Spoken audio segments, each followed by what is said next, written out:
الحمد لله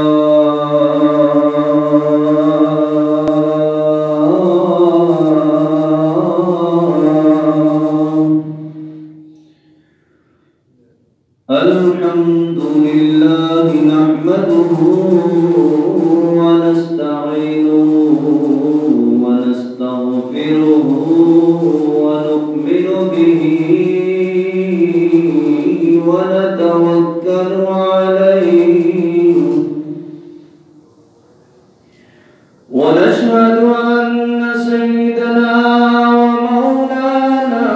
محمدا عبده ورسوله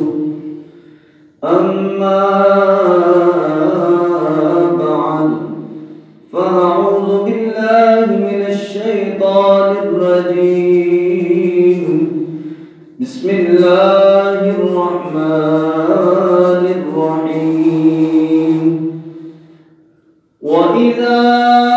سألك عبادي عني فإني قريب صدق الله العظيم وصدق رسوله النبي الكريم الأمين إن الله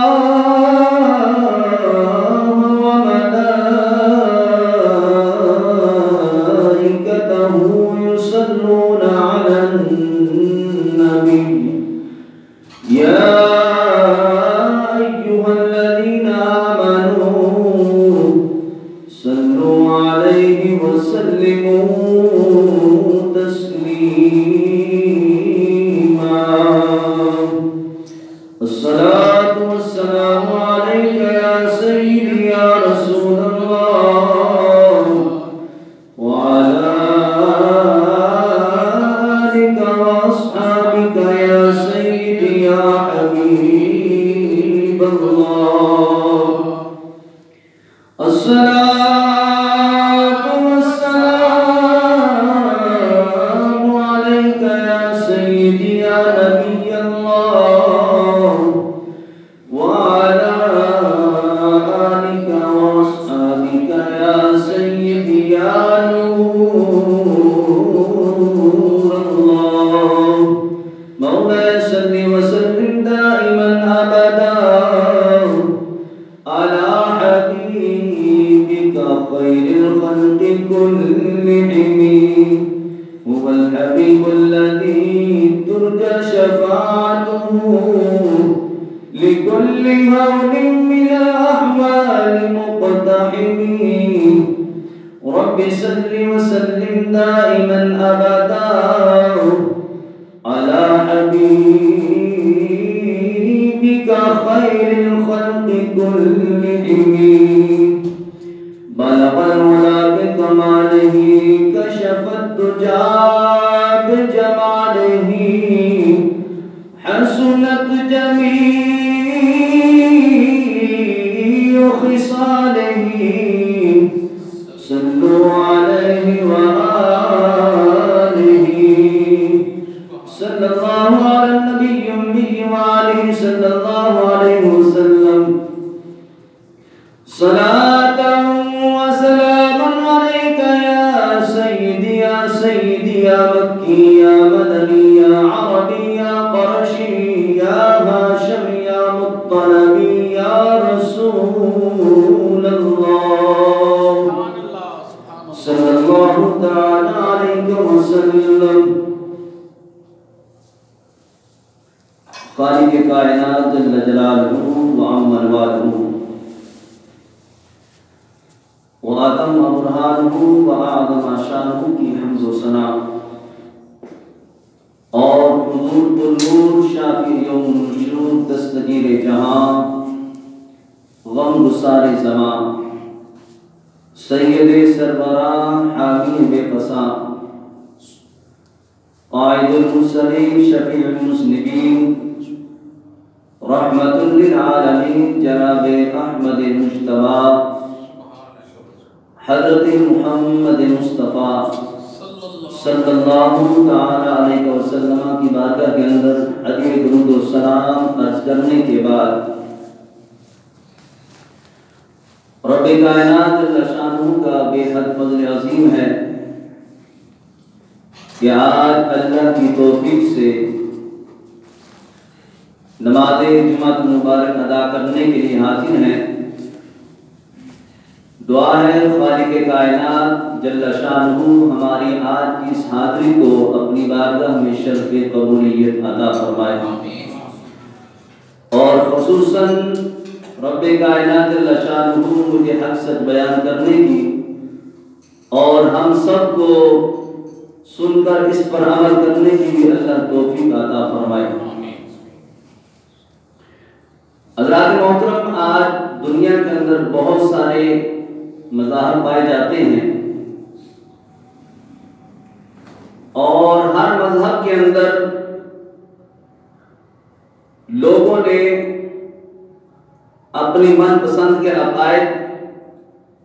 نظریات اور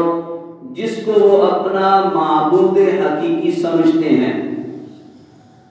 اس کی پوجا کرنا، اس کی عبادت کرنا۔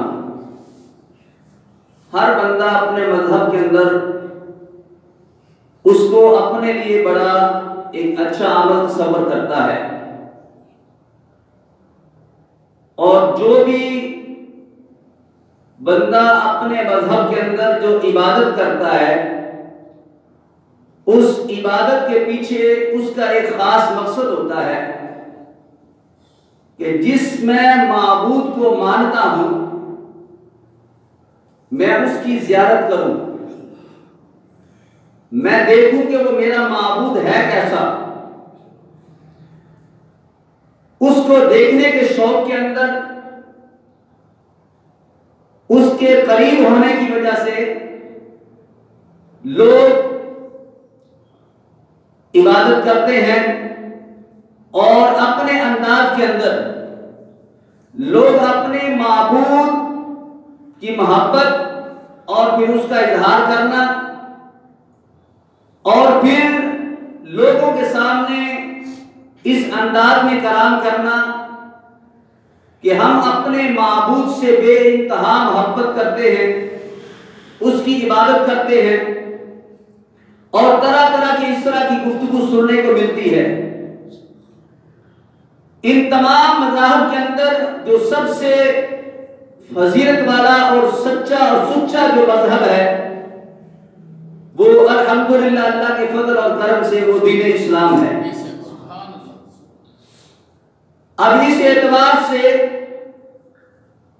چونکہ الحمدللہ ہم مسلمان ہیں، اور مسلمان ہونے کے ناطے جو عبادات ہمارے اوپر لازم ہیں ان کو بجا لانا اور اپنے رب کو راضی کرنا ہر بندے مومن مسلمان کی یہ خواہش ہے، اور بندہ اس پہ کوشش کرتا ہے،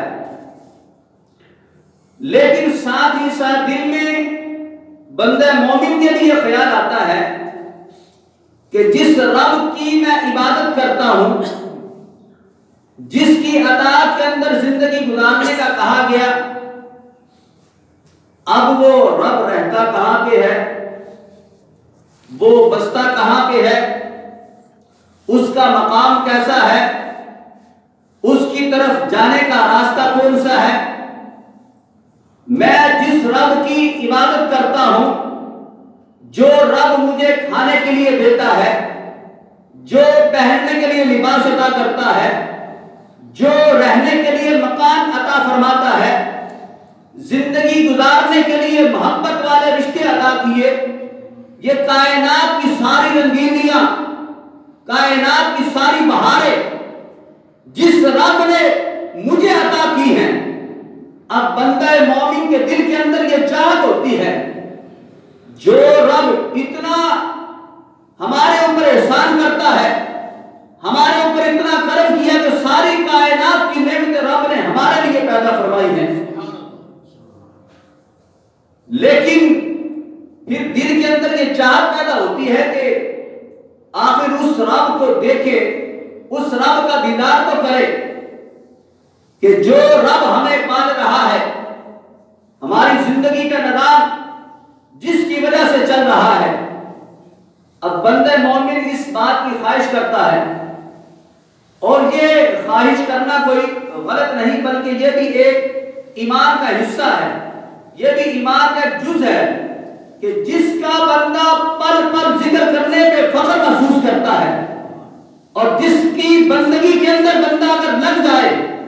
تو اللہ اس بندے کو وہ مقام و مرتبہ اور فضیلت عطا فرما دیتا ہے کہ دوسرے لوگوں سے اس کو ممتاز حیثیت عطا فرما دیتا ہے۔ پھر بندہ بندہ ہی ہوتا ہے،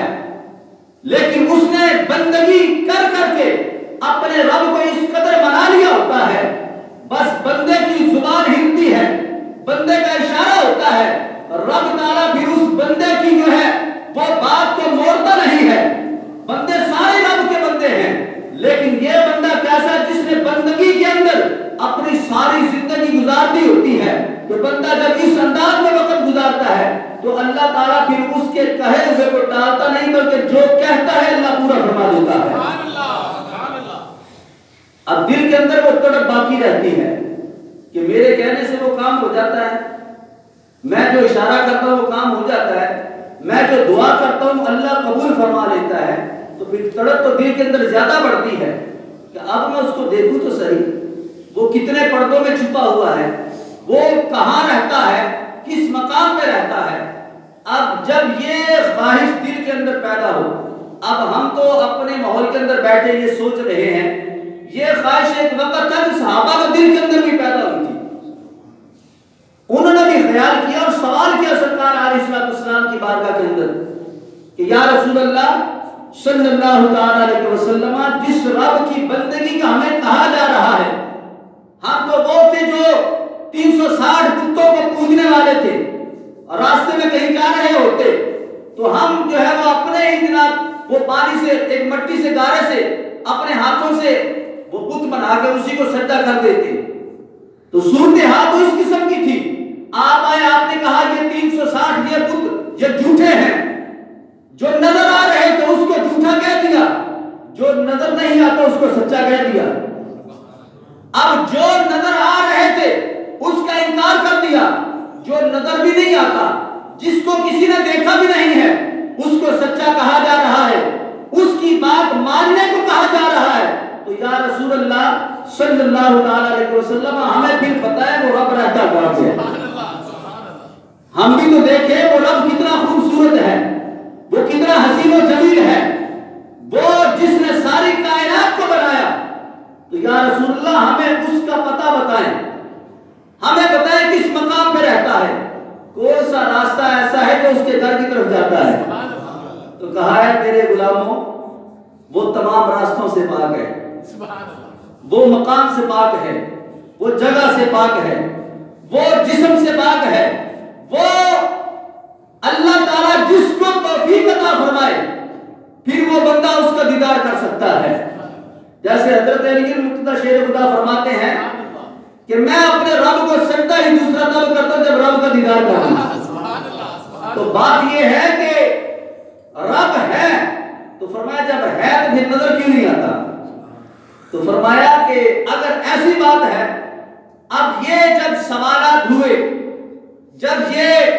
جواب طلب کرنا چاہا صحابہ نے، تو پھر خالق کائنات جل شانہ نے حضرت جبرائیل امین کو بھیجا، کہا کہ اے جبریل جاؤ میرے محبوب کو میرا پیغام جا کے سنا دو۔ خالق کائنات جل شانہ نے قرآن کریم فرقان حمید سورۃ البقرہ آیت نمبر 186 دوسرا سپارہ رب کائنات جل شانہ ارشاد فرماتا ہے، فرمایا اے محبوب علیہ السلام اپنے غلاموں سے ارشاد فرما دیجئے، فرمایا وَإِذَا سَأَلَكَ عِبَادِي أَنِّي فَإِنِّي قَرِيبٌ۔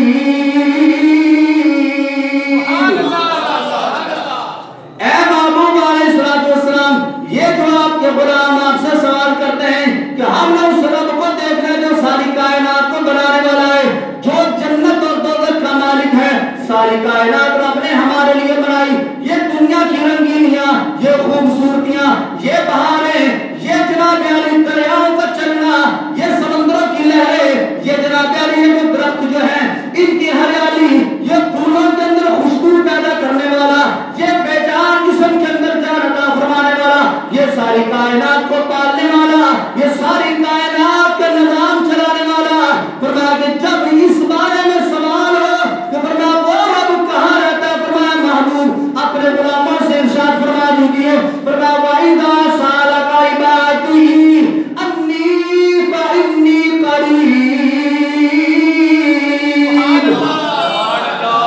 خالق کائنات جل شانہ شان فرماتا ہے، فرمایا اے معبود جب یہ سوال کرے میرے بندے معبود تیری بارگاہ کے اندر آ کے، تو فرمایا نا کہ اے میرے غلاموں، فرمایا جو میرے محبوب کی بارگاہ کے اندر آ گیا، جو میرے محبوب تک پہنچ گیا، فرمایا سمجھ لینا وہ میری بارگاہ میں آ گیا۔ یہاں پہ علماء کرام نے بات کی، فرمایا کہ حضور علیہ السلام اللہ نے آپ کو شان وہ مقام و مرتبہ عطا فرمایا ہے، فرمایا کہ خالق کائنات جل شانہ نے تمام نبیوں سے عرفہ والا مقام عطا فرمایا، فرمایا کہ رب کائنات جل شانہ نے ہمیں جو محبوب عطا فرمائے تمام نبیوں سے مقام اعلیٰ بنا کے بھیجا، تمام نبیوں سے جناب علی فضیلت والا بنا کے پیدا فرمایا، فرمایا کہ جب ان کے غلام آپ کی بارگاہ کے اندر آتے ہیں تو فرمایا کہ خالق کائنات جل شانہ وہ جسم سے پاک، وہ جناب علی جگہ سے پاک، وہ مقام سے پاک، وہ لامقام میں رہتا، وہ لاکھوں پردوں کے اندر چھپا رہتا، فرمایا کہ یہ بشری بندے ہیں، یہ خاک سے بنے ہیں، یہ جناب علی رتبے سے پیدا ہوئے، یہ میری بارگاہ تک پہنچ نہیں سکتے، ان کے جسم کے اندر وہ طاقت رہی کہ مجھے میری زیارت کر سکے، بس فرمایا اے محبوب ان سے کہہ دیجئے جو بندہ آپ کی بارگاہ میں آ گیا سمجھے اپنے رب کی بارگاہ میں آ گیا۔ نعرہ تکبیر، نعرہ رسالت، نعرہ حیدری، نعرہ غوثیہ، علماء اہل سنت۔ خالق کائنات جل شانہ نے فرمایا اے معبود جو آپ کی بارگاہ میں آ گیا اب اس کو کسی اور در پہ جانے کی ضرورت ہی نہیں، فرمایا جو مقام جو فضیلت جو ہم نے آپ کو عطا کیا آپ جو کہہ دیں گے اللہ وہی پورا فرما دے گا۔ تو گویا کہ بندہ اپنے رب کی جناب علی طلب میں جب نکلتا ہے تو فرمایا کہ اس کو کسی اور جگہ پہ دائیں بائیں جانے کی ضرورت نہیں، فرمایا اے معبود ہم نے آپ کو وہ مقام اور مرتبہ عطا فرما کے دنیا کے اندر پیدا فرمایا کہ جس بندے کو جس چیز کی چاہت ہو، جس چیز کی جناب علی تمنا ہو، جو چاہتا ہے فرمایا آپ کی بارگاہ کے اندر آ جائے، فرمایا وما آتاکم الرسول فخذوہ، فرمایا محبوب جب میرے بندے آپ کی بارگاہ کے اندر سوال کریں فرمایا پھر میرے محبوب علیہ السلام ان کو عطا فرمانا جو مانگے وہ ان کو عطا فرما دینا ہے۔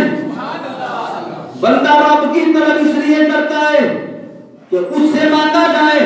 اس سے کچھ حاصل کیا جائے، تو فرمایا اے محبوب اپنے خزانوں کی چابیاں ساری تجھے عطا فرما دی، اپنے خزانوں کا مالک تجھے بنا دیا، اب جو غلام آتا ہے فرمایا جو مانگتا ہے اس کو عطا فرماتے چلے جاؤ، وَأَمَّا السَّائِلَ فَلَا تَنْهَرْ، فرمایا جب سائل آئے اس کو جھڑکنا نہیں، جو مانگے اس کو عطا فرمانا ہے۔ تو پتہ چلا اگر رب تعالی جل شانہ کا پتہ چاہیے اس کی بارگاہ میں جانا ہے تو فرمایا پھر جو اے محبوب آپ کی بارگاہ میں آگے سمجھو اپنے رب کی بارگاہ میں آگے، اب اس کو کسی اور در پہ جانے کی ضرورت ہی نہیں۔ دیکھو آپ پورا قرآن پاک پڑھ کے دیکھو، اللہ توفیق عطا فرمائے، اس کا ترجمہ پڑھو تفسیر پڑھو، عربی کی تو ہر کسی کو سمجھ نہیں لگے، ترجمہ اردو میں جو کیا جاتا ہے سمجھ لگتا ہے کہ اس کی تفسیر پڑھ کے دیکھو۔ پورے قرآن پاک کے اندر یہ نہیں فرمایا کہ بندہ جب اپنی جان پہ ظلم کر لے، اپنے رب کو ناراض کر لے تو میرے کعبے میں آ جائے۔ کیا میں نے کہا کہ بندہ جب اپنے عمل سے اپنے خالق کو اپنے مالک کو جب بندہ ناراض کر لے کہ اس سے اس کا رب ناراض ہو گیا اس کے پورے فعل کی وجہ سے، تو اب یہ نہیں رب فرماتا کہ اے میرے بندے تو نے چونکہ مجھے ناراض کر دیا، تو نے گناہ کیا ہے، اب گناہ گار ہونے کی وجہ سے میرے کعبے میں آ جا، وہاں پہ آ کے دعا کر، وہاں پہ آ کے توبہ کر تو میں تیری توبہ قبول کروں گا، یہ نہیں فرمایا گیا۔ لیکن فرمایا جب کوئی بندہ اپنی جان کے اوپر ظلم کر لے اور اے محبوب علیہ السلام اب وہ یہ چاہے کہ میرا رب مجھ سے راضی ہو جائے، میرے گناہ کی اللہ معافی عطا فرما دے، تو پھر فرمایا اس کو کسی اور در پہ جانے کی ضرورت ہی نہیں۔ خالق کائنات اللہ شان فرماتا ہے 5واں سپارہ سورۃ النساء، رب کائنات اللہ شان فرماتا ہے، فرمایا وَلَوْ أَنَّهُمْ إِذْ ظَلَمُوا أَنفُسَهُمْ جَاءُوكَ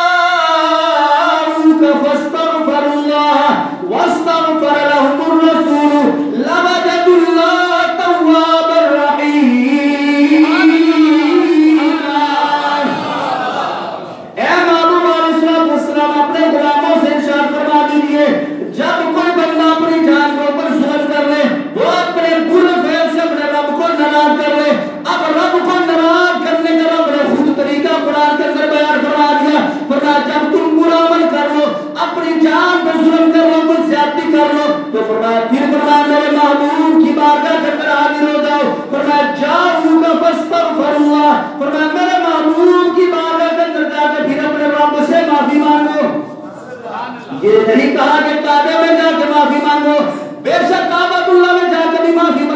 مانگے اللہ معاف فرماتا ہے. اللہ تعالیٰ جل شانہ اس گھر میں بیٹھ کے اگر دعا مانگی جائے معافی مانگی جائے اللہ قبول فرماتا ہے. لیکن جو طریقہ رب نے بتایا فرمایا کہ مجھے تلاش کرنے والوں, میری طرف کے اندر نکلنے والوں, مجھے منانے والوں, اگر یہ پسند کرتے ہو تو تمہارا رب تم سے راضی ہو گئے, ورنہ پھر کسی اور در پہ جانے کی ضرورت نہیں, کسی اور مقام پہ جانے کی ضرورت نہیں. فرمایا پھر میرے محبوب علیہ السلام کی بارگاہ کے اندر آ کر فرمایا فاستغفروا, پھر اپنے رب سے معافی مانگو. واستغفر لهم الرسول, فرمایا پھر اگر میرا محبوب تمہارے لیے اپنے لبوں کو ہلا دے,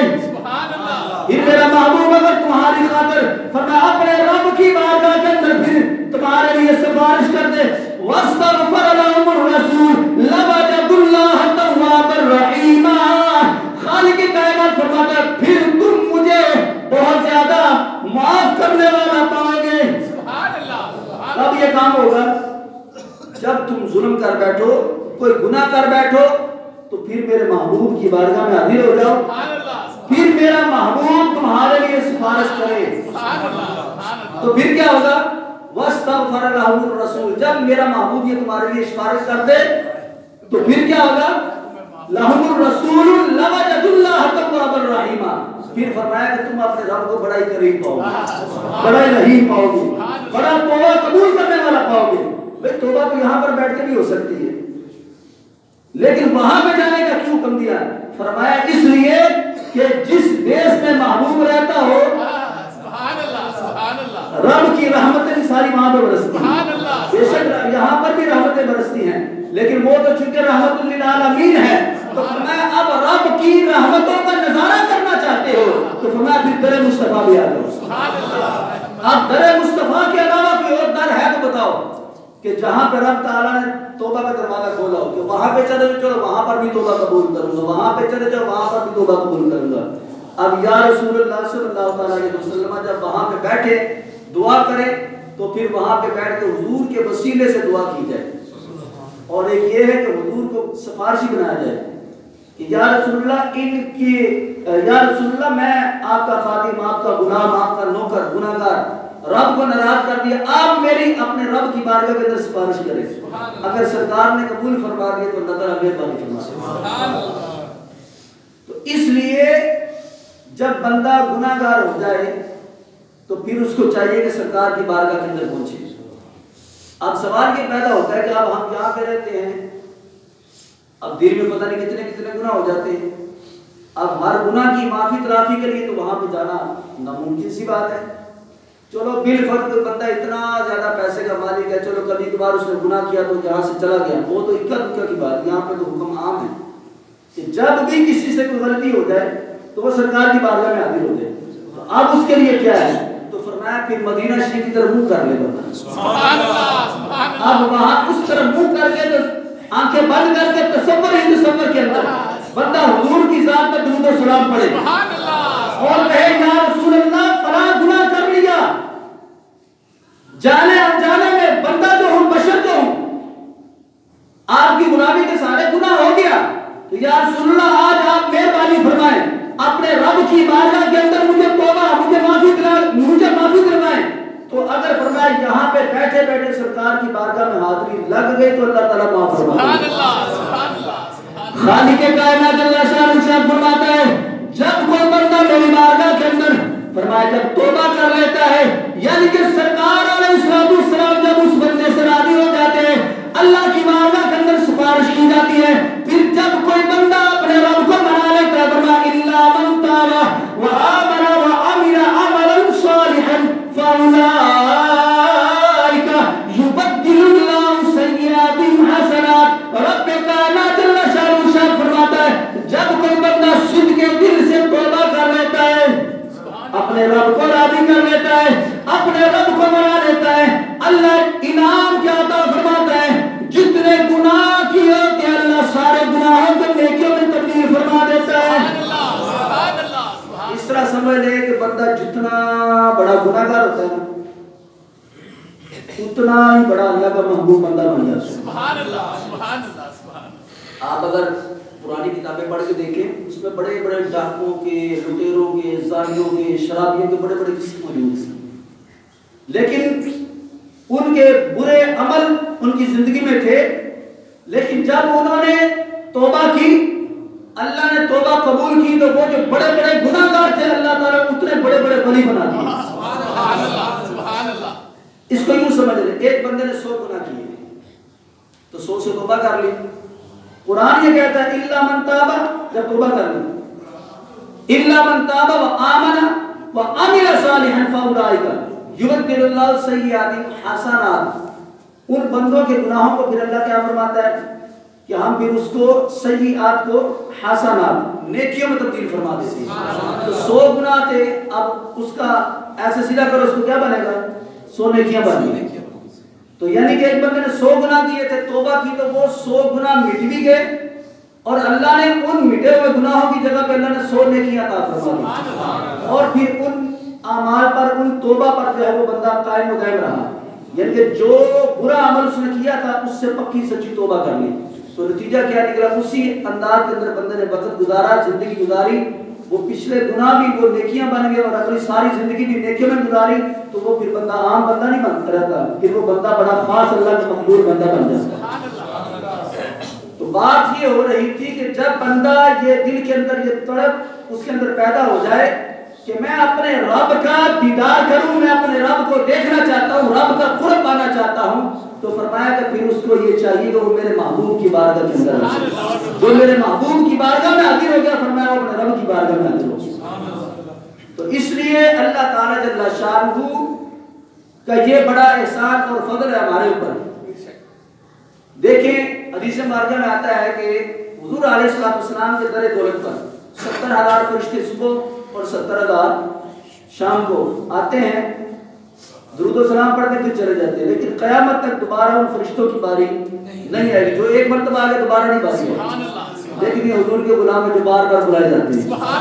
تو یہ وجہ کیا ہے؟ یہ اصل میں بات یہ ہے کہ سرکار علیہ السلام نے وہ جو غاروں میں رو رو کے ہمارے لیے دعائیں کی ہیں نا، جو یہ ان کا صلہ ہے کہ حضور علیہ السلام کا اعلان نبوت سے پہلے اور بعد میں جو ہمارے ساتھ محبت والا انداز ہے، وہ جو پیدائش کے وقت آپ نے سر سجدے میں رکھ کے فرمایا ربی حبلی امتی، غاروں میں گئے تو ربی حبلی امتی، وصال ہوا تو فرمایا ربی حبلی امتی، آپ معراج پہ گئے تو فرمایا ربی حبلی امتی، جہاں جہاں موقع ملا، وقت ملا، ہمیں بھولے نہیں، تو فرمایا یہ اس کا انعام ہے۔ آج سرکار بظاہر ظاہری طور پہ دنیا میں نظر نہیں آتے، لیکن فرمایا اللہ تعالیٰ اپنے محبوب کے غلاموں کو یہ توفیق اور انعام عطا فرماتا ہے، جس کے مقدر کے اندر یہ ہوتا ہے اس کو اللہ تعالیٰ بار بار توفیق عطا فرماتا ہے۔ تو یہ بار بار سرکار کی بارگاہ کے اندر جانا چاہیے، اللہ کی طرف سے بہت بڑا انعام ہے۔ اچھا، ایک تو یہ ہے کہ بندہ طلب کرے میں اپنے رب سے ملاقات کرنا چاہتا ہوں، اور اگلی بات سنیں، اور ایک بات یہ ہے کہ رب یہ پسند فرماتا ہے کہ میں اپنے بندے سے ملنا چاہتا ہوں۔ اب یہ بھی تو بات ہے نا، یہ تو اس سے آگے کمال درجے کی بات ہے۔ بندے تو سارے چاہتے ہیں کہ ہم اپنے معبود کی زیارت کریں، وہ چاہے کوئی جھوٹا ہے کوئی سچا ہے، یعنی کہ کوئی غیر مسلم ہے تو وہ بھی یہ پسند کرتا ہے کہ جس کی میں عبادت کرتا ہوں میں اس کو دیکھوں۔ تو مسلمان تو چونکہ سچا ہے تو ہمارا مذہب سچا ہے، تو اس اعتبار سے جو نعمت رب نے ہمیں دنیا کے اندر دی ہے تو ہم کہتے ہیں یا اللہ تو کتنا کریم ہے، کتنا رحیم ہے، تو کتنا ہم سے پیار کرتا ہے، یہ ساری کائنات ہمارے لیے بنائی، تو یا اللہ تو خود کتنا حسین و جمیل ہوگا، تو میں بندہ ہو کے تجھے دیکھنا چاہتا ہوں۔ تو فرمایا تو بندہ ہے، تو بشر ہے، تو خاکی ہے، وہ نوری ہے، تو فرمایا تو مجھے نہیں دیکھ سکتا، تو فرمایا اپنا محبوب تجھے دیتا ہوں، اگر تو دیکھے گا نظر تجھے بشر آئے گا، حقیقت میں نور ہے۔ فرمایا مجھ سے فیض لیتا ہے تمہیں عطا کرتا ہے، اس لیے میں نور ہوں۔ اپنے محبوب کو دونوں صفتیں عطا فرمائی، بشری بھی لبادہ پہنایا، نورانی لبادہ بھی پہنایا، فرمایا نور اس لیے بنایا کہ مجھ سے فیض لیتا ہے، بشر اس لیے بنایا کہ تمہیں فیض دیتا ہے۔ فرمایا جس کو میرا فیض چاہیے اس کو کسی اور در بدر کو کسی جگہ پہ جانے کی ضرورت ہی نہیں ہے۔ فرمایا پھر وہ میرا محبوب کی بارگاہ میں پہنچ جائے، جو مانگے گا میرا محبوب اس کو عطا فرمائے۔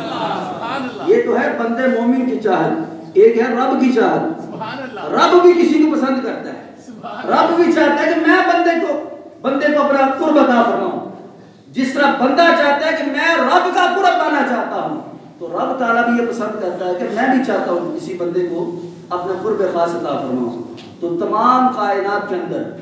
خالق کائنات نے تمام کائنات والوں میں سے اللہ تعالیٰ نے نبیوں کو مقام و مرتبہ عطا فرمایا، لیکن ان میں سبھی بڑے نبی جو ہے وہ اس بات کی طلب کرتے رہے کہ یا اللہ تجھے دیکھنا چاہتے ہیں۔ اب یہ رب کا دیدار کرنا، یہ اس کا سوال کرنے کی کوئی غلط نہیں ہے۔ بڑے بڑے نبیوں نے سوال کیا، حضرت موسیٰ کلیم اللہ نے سوال کیا، فرمایا لن ترانی، موسیٰ کلیم اللہ تم مجھے نہیں دیکھ سکتے، لیکن کیا ہوا؟ میرے محبوب علیہ السلام حضرت ام ہانی کے گھر میں آرام فرما رہے ہیں۔ میرے محبوب علیہ السلام جو ساری رات عبادت کرتے ہیں، اپنے رب کی بندگی کے اندر جناب علی وقت گزارتے ہیں، اپنے غلاموں کو یاد کر کر کے رب کی بارگاہ کے اندر دعائیں کرتے ہیں، خالق کائنات اللہ شاہ کو منانے کے لیے ساری رات قیام کے اندر، کبھی سجدے کے اندر، کبھی رکوع کے اندر رب کائنات ارشاد فرماتے ہیں، فرمایا یا ایھا المزمل قم اللیل الا قلیلا نصفہ او انقص منہ قلیلا۔ اے چادر اوڑھنے والے، اے محبوب علیہ السلام، ساری رات میری عبادت کرنے والے، ساری رات قیام کرنے والے، کبھی تھوڑا وقت آرام بھی فرما لیا کر۔ میرے محبوب کی سردار میں رب کی عبادت کرتے کہ میرے محبوب علیہ السلام کو اللہ کا پیغام آتا ہے، اے محبوب علیہ السلام کبھی آرام بھی فرما لیا کر۔ لیکن آج وہ پیاری رات آئی جب میرے محبوب علیہ السلام عشاء کی نماز ادا کر کے فوراً آرام فرما رہے ہیں۔ عام راتوں کے اندر میرے محبوب علیہ السلام رب کی عبادت کے اندر، کبھی سجدے کے اندر، کبھی رکوع کے اندر، کبھی جناب لمبے قیام کر رہے، لمبی قرات کر رہے، لیکن آج وہ مقدس رات آئی، میرے محبوب علیہ السلام حضرت ام ہانی کے گھر کے اندر آرام فرما رہے۔ میرے محبوب علیہ السلام جب سو رہے، رب نے دیکھا، فرمایا جبریل وہ دیکھ میرا محبوب علیہ السلام ایک سوتا کتنا پیارا لگ رہا ہے، آج میں چاہتا ہوں کہ میرا محبوب علیہ السلام آج میرے قرب خاص کے اندر آئے، اپنے محبوب کا دیدار کرنا چاہتا ہوں۔ بات تو ہے کہ تمام نبیوں میں سے اللہ نے جو مقام اور مرتبہ ہمارے نبی علیہ السلام کو عطا فرمایا، اس کا بھی جناب علی کائنات کے اندر کوئی ثانی نہیں، کوئی مثال نہیں۔ میرے محبوب علیہ السلام آرام فرمائے، رب کو پیار ہے، فرمائے ساری کائنات کے لوگ، ہر بندہ بشر، ہر نبی، ہر ولی، ہر جناب علی پیدا ہونے والا، ہر جاندار، ہر بے جان یہ چاہتا ہے کہ میں رب کا قرب پالوں، میں اپنے رب کا دیدار کروں۔ ساری کائنات کا مالک یہ چاہتا ہے محبوب میں تیرا دیدار کروں۔ عام راتوں کے اندر حضور علیہ السلام اپنے رب کو منا رہے ہیں کہ یا اللہ مہربانی فرما، میری امت پہ مہربانی فرما۔ اور آج کیسی رات ہے، سرکار آرام فرماتے ہیں، طرف فرماتا ہے جبریل جانا ذرا۔ پتا چلا کہ ایک بندے کی چاہت ہے، ایک رب کی چاہت ہے، لیکن رب تعالیٰ جل شانہ کی چاہت کیسی ہے؟ فرمایا کہ جب بندہ بندگی کرنے کا حق ادا فرما دیتا ہے، پھر رب بھی چاہتا ہے یہ میرا خاص بندہ بنے۔ تو حضور علیہ السلام نے چونکہ جو جس انداز میں بندگی کی، اللہ تعالیٰ نے جو توفیق عطا فرمائی، یقیناً اس کا ثانی کائنات کے اندر کوئی نہیں ملتا۔ اس لیے میرے امام نے فرمایا کہ سب سے اولا والا ہمارا نبی، مجھے کو سب سے اولا والا ہمارا نبی۔ اس کی وجہ کیا ہے کہ تمام کائنات کے جتنے بھی عام بشر، وہ ایک الگ جگہ پہ رہے نا، جتنے بھی نبی آئے وہ بھی تمنا ان میں سے اکثر یہ کرتے تھے کہ یا اللہ تیرا دیدار کرنا چاہتا ہوں۔ یہاں پہ طلب تھی کہ یا اللہ دیکھنا چاہتے ہیں، یہاں پہ طلب نہ ہوئی، جہاں پہ رب نے طلب کی کہ اے جبریل جا میرے محبوب کو لے لے۔ تو پتا چلا تمام کائنات کے جتنے بھی نبی آئے ہیں ان میں سے کوئی ایک بھی ایسا نہیں تھا جو ہمارے نبی کا ثانی ہو، کوئی ہمارے نبی کا مثل ہو۔ تو اس لیے میرے امام نے فرمایا سب سے اولا والا ہمارا نبی، سب سے اولا والا ہمارا نبی، سب سے بالا والا ملک کونین میں انبیاء تاجداروں کا آقا ہمارا نبی، رسول سے اولیاء،